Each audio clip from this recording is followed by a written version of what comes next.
Very good morning, students. Today we will be starting the new chapter Establishment of Company Rule in India. देखो company rule का मतलब क्या होता है। हमारी यहाँ पे आपने बहुत बार नाम सुना होगा ईस्ट इंडिया कंपनी के बारे में। इससे पिछले चैप्टर में भी हमने ईस्ट इंडिया कंपनी के बारे में बात की थी। मैंने आपको बताया था कि वो बंगाल में आके एस्टैब्लिश हुई थी। वैसे जो ईस्ट इंडिया कंपनी थी वो ब्रिटिशर्स की थी और उनका ऑब्जेक्टिव सिर्फ एक था, क्योंकि इंडिया के अंदर बहुत सारे रिसोर्सेज थे। It was a rich in resource country. तो हमारे यहाँ पर आकर वो ट्रेड करना चाहते थे, व्यापार करना चाहते थे, यहाँ के रिसोर्सेज लेकर जाना चाहते थे। प्लस यहाँ पर जो लेबर थी जो वो बहुत चीप रेट्स पर अवेलेबल थी, लोग काम करने के लिए तैयार रहते थे, क्योंकि इलिटरेसी थी उस टाइम पर। पढ़े लिखे तो थे नहीं जो ज़्यादा प्रोफेशनलिज्म में जाएंगे लोग। तो एक्चुअल में जो अगर हम बात करें कि यूरोपियन इरा कब स्टार्ट हुआ था, यूरोपियन इरा का क्वेश्चन आपको पूछा जा सकता है कि when did the European era actually begin in Indian history. तो Vasco da Gama landed at Calicut in 1498। 1498 में वो आए थे कैलिकट में, और उन्होंने तब यूरोपियन इरा मतलब एक तरह से इंडियन हिस्ट्री में स्टार्ट हो गया था। और जो बाय 16th सेंचुरी में आते आते पोर्टुगीज आ चुके थे हमारे गोवा की कॉलोनी में एक। एंड नेक्स्ट सेंचुरी में क्या हुआ कि इंडिया बहुत सारे मतलब क्योंकि पोर्टुगीज भी आ गए थे सारे के सारे यहाँ पर ऑलमोस्ट। और वेस्को द गामा ने तो मतलब ढूंढा ही था इंडिया को एक तरह से यूरोपियन इरा यहाँ स्टार्ट करने के लिए। और जो हमारी इंडिया था वो एक तरह का एक डेस्टिनेशन बन गया था लोगों के लिए ट्रेड करने के लिए। यूरोपियन ट्रेडर्स यहाँ पे आ गए थे, ठीक है। बहुत सारे एडवेंचरर्स थे, वो यहाँ पे नई नई लोकेशंस वगैरह मंदिर जो यहाँ की हमारे ट्रेडिशन थे वो देखने आते थे, ठीक है। And missionaries from England, Spain, France and Holland, ये सारे एरियाज थे जहाँ जहाँ से बहुत सारे लोग अपने अपने एम्स लेकर इंडिया जैसी कंट्री में आते थे, ठीक है। The age of imperialism in India began with the weakening and eventually the disintegration of the Mughal empire. Imperialism होता है एक तरह से दूसरों को कंट्रोल करने की जो एक प्रथा सी होती है, वो स्टार्ट कर दे की हो गई थी इंडिया के अंदर। कब हुई थी? जब मुगल एम्पायर एक तरह से ख़त्म हो गया था। पहले क्या था मुगल एम्पायर्स के अंदर, उसके अंदर भी हमारी कंडीशन इतनी अच्छी नहीं थी।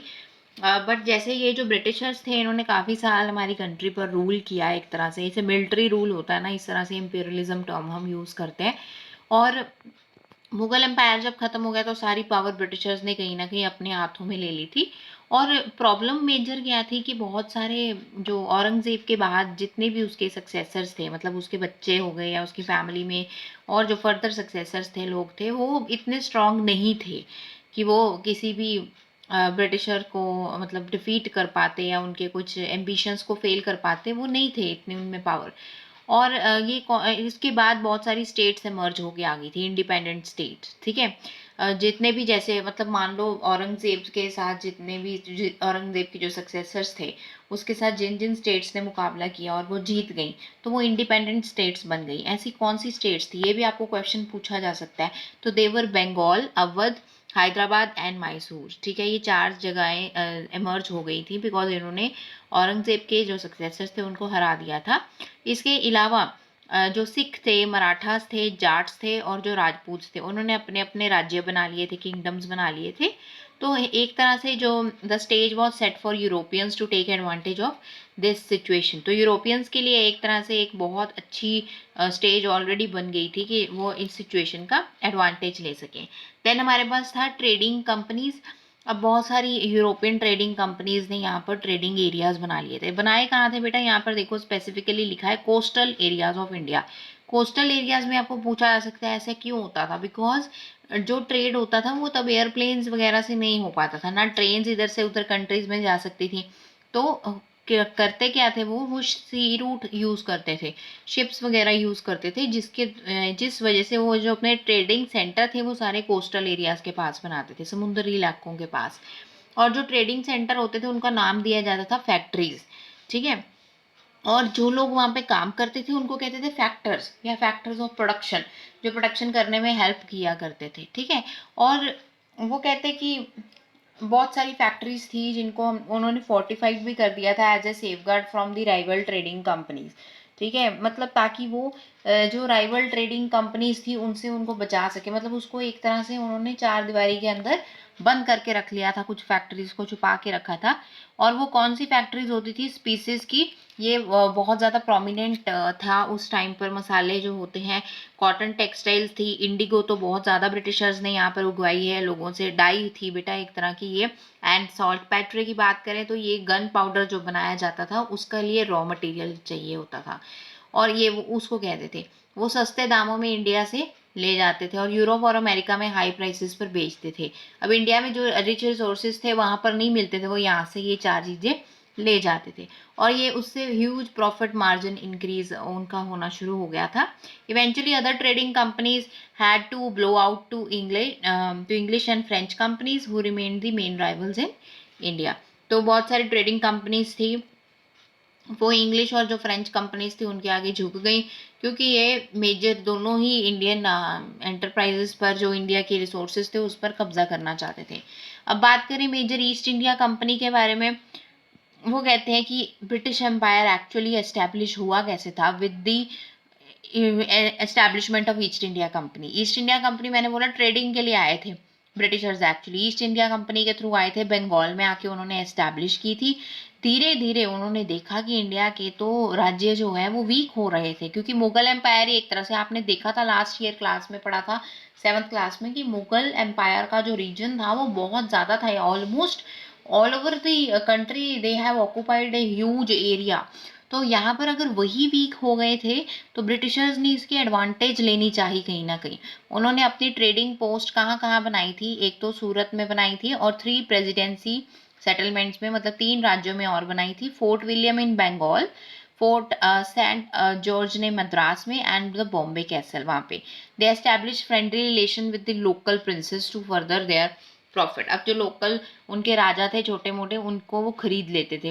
आपने देखा होगा पुरानी स्टोरीज में भी दिखाया जाता है कि ब्रिटिशर्स और जो फॉरेन के कुछ ये रूलर्स थे, ब्रिटिशर्स और जो हमारे राजा होते थे, ये मिलकर आपस में बैठ के गपशप करनी, इन्होंने बातें करनी। तो ये ब्रिटिशर्स मतलब एक तरह से उनको बेवकूफ़ बना देते थे इंडियन रूलर्स को, ठीक है। और Indian rulers signed alliances to secure the help of the British English military to settle their internal rivalries. अब वो ऐसा करते क्यों थे, ये लाइन बड़ी इंपॉर्टेंट है। अब इंडियन रूलर क्यों उनके साथ बैठ के चाय पियेंगे, गपशप मारेंगे ब्रिटिशर्स के साथ, क्योंकि वो आपस में एक तरह की एक डील कर लेते थे। अब मान लो एक राज्य की दूसरे राज्य के साथ कुछ डिस्क्रिपेंसी चल रही है, अब वो वीक समझ रहा है एक राजा, तो वो ब्रिटिशर्स के साथ हाथ मिला लेते थे, क्योंकि ब्रिटिशर्स के पास मिलिट्री होती थी।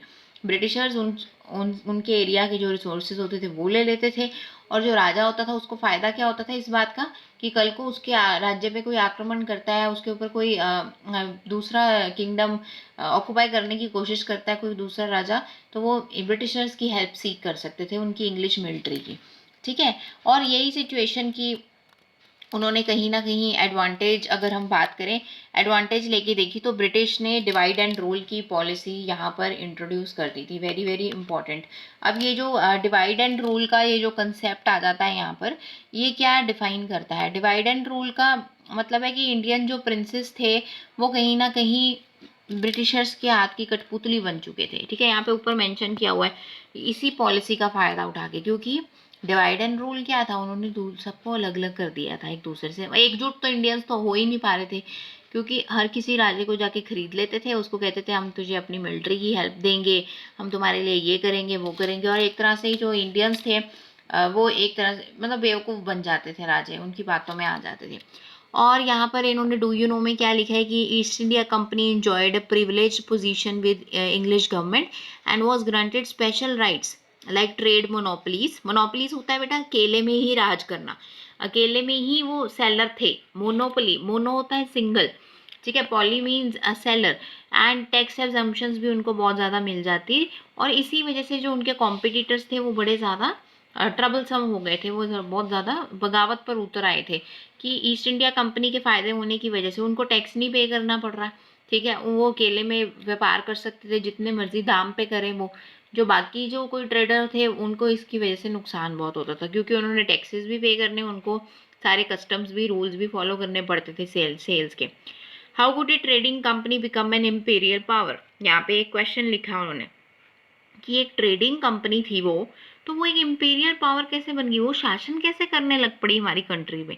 तो रियल आंसर इसका क्या है कि East India Company began an imperial bar to protect its trading interest from the European traders. अब उनको पता था क्योंकि यूरोपियन ट्रेडर्स कहीं ना कहीं 16th सेंचुरी में इंडिया में आ गए थे, तो उस केस में वो अपना ट्रेड बचाने के लिए इंपीरियल पावर बनना चाहते थे, ठीक है। And they began as a trading company, took over political control, राज्य उन्होंने लेने शुरू कर दिए थे, kingdoms, and became the ruler of entire India. And the East India Company was to gain monopoly of the entire trade in east. इस east में बंगाल में आए थे वो, ईस्ट का एरिया तो सारा ही उन्होंने ट्रेडिंग का ले लिया था, ठीक है। और इस वजह से उनकी फॉरेन ट्रेडर्स के साथ बहुत ज़्यादा कॉन्फ्लिक्ट्स होते थे, ठीक है। इन्होंने अपनी मिलिट्री बना ली थी, एडमिनिस्ट्रेटिव डिपार्टमेंट्स बना ली थी और एक अच्छी फोर्स बना ली थी, किसकी हेल्प से, क्योंकि ईस्ट सारा इनके कंट्रोल में था, बंगाल की हेल्प से, मद्रास की हेल्प से, बॉम्बे की हेल्प से, ठीक है। इन 3 एरियाज की हेल्प से इन्होंने अपना एक स्ट्रॉन्ग एम्पायर सेटअप कर लिया था। Gradually, the trading company transferred into an auxiliary government and military power that ended only in 1858। 1858 में जैसे कि रिवोल्ट ऑफ 1857 हुआ था, वो हम लेटर ऑन पढ़ेंगे कि रिवोल्ट ऑफ 1857 था क्या, ठीक है। अब यहाँ पर अभी तक जो आपने सिर्फ समझा इसके अंदर, that was the portion regarding East India Company आई कैसे इंडिया के अंदर, ठीक है। सिंपल सी बात है बेटा, बंगाल में ईस्ट इंडिया कंपनी आई थी। ईस्ट इंडिया कंपनी के आने का मकसद सिर्फ व्यापार करना था इंडिया के अंदर, बट धीरे धीरे उन्होंने देखा कि यहाँ पर तो पॉलिटिकल कंडीशन खराब होती जा रही है।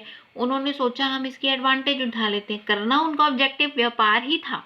बट जब उन्होंने देखा कि किंगडम्स वीक हो रहे हैं तो उन्होंने अलायंसेस करने शुरू कर दिए। अलायंसेस मतलब होता है हाथ मिलाने शुरू कर दिए छोटे राजाओं के साथ, उनको अपनी मिलिट्री का लालच दे देते थे और उनको कहते थे कि तुम हमें, वो फिर खुश होके जो राजे होते थे वो उनको टैक्स एग्जम्प्ट कर देते थे, वहाँ पे तुम ले लो जो तुमने कितनी यहाँ पर ज़मीन में कितनी खेती बाड़ी लेनी है, हमारे फार्मर्स ले लो, जो करना है, मतलब वो उस हिसाब से उनको फ्रीडम दे दिया करते थे। तो कहीं ना कहीं ये जो ईस्ट इंडिया कंपनी थी, ग्रेजुअली इन्होंने अपना शासन करना शुरू कर दिया। पहले ईस्ट को ऑक्यूपाई किया इन्होंने सिर्फ, क्योंकि बंगाल में आए थे, वहाँ के एरिया को सारा किया। उसके बाद धीरे धीरे gradually they extended their power to all over India, और एक तरह से ब्रिटिश रूल इंडिया में एस्टैब्लिश हो गया था, जो कि 1858 में आके ही ख़त्म हो गया। तो यहाँ तक हमने ये समझा कि ईस्ट इंडिया कंपनी एक ट्रेडिंग कंपनी आई और वो कैसे किस में बदल गई, एक ऑक्सिलरी गवर्नमेंट में, मतलब सरकार बना ली ब्रिटिशर्स ने,